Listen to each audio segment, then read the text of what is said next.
Welcome to lesson 23. This is division with zeros in the quotient.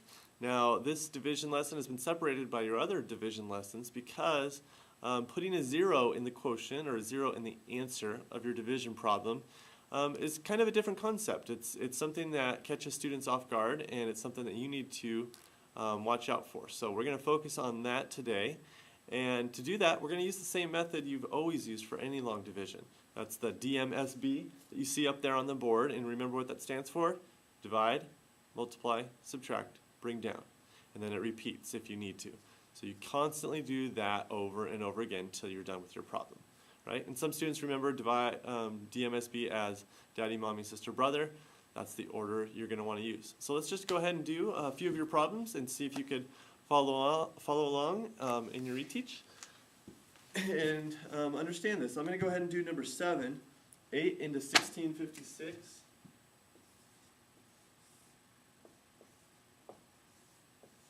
Okay, now D is first, so we divide. You go 8 and you cross over until you can finally divide. 8 can't go into 1, but it can go into 16. So the 6 is where we left off, so that's where you need to place your number. 8 goes into 16 twice. That's the division. Now the multiplication is 2 times 8 makes 16. Then the subtraction, you subtract, you get 0.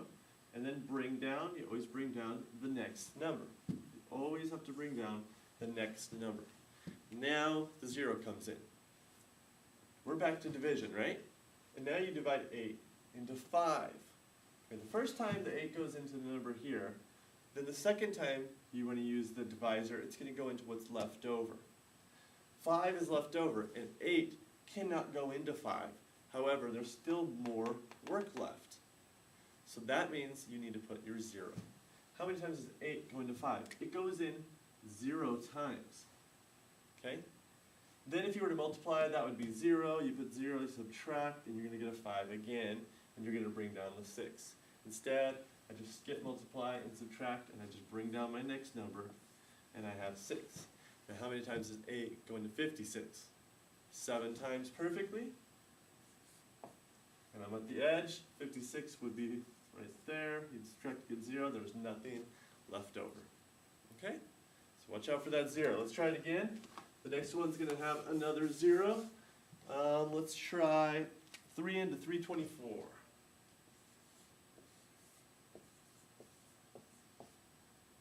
Okay. So going across, how many times does 3 go into 3? Once. It fits perfectly. Subtract, you get nothing, and then you bring down a 2. Now how many times does 3 go into 2? Can't go into it. Goes in 0 times, and 4 comes down. And how many times does 3 go into 24? 8 times, and it would fit perfectly. So we are done with this problem. Let's try one with a remainder. How about 9 into 8105?